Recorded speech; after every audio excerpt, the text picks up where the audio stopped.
Such a short time being alive. All this hardship and inconvenience makes it so hard to meditate. I will listen now, I will listen now.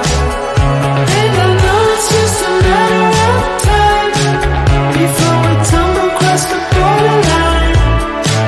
We can't go forward and we can't rewind. I will listen now, I will listen now.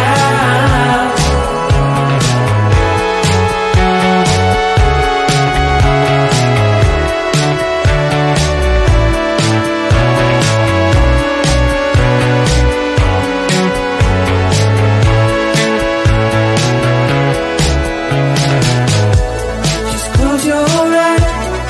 I can't believe we've been through this for so long.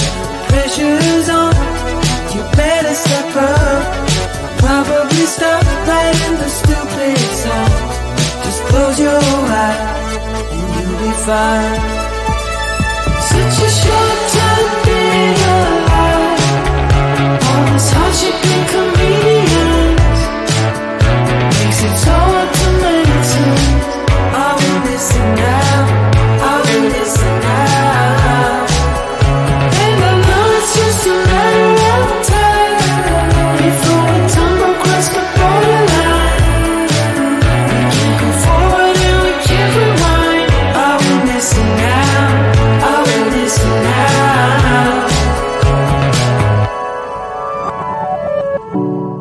Hold on to something, if only a dream. Hold on to me.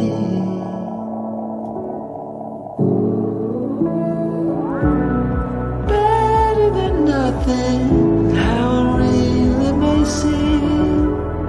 I'm gonna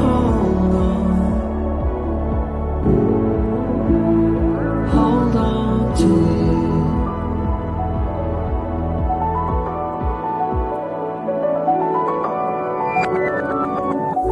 Just close your eyes.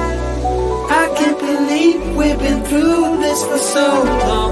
Pressure's on, you better step up.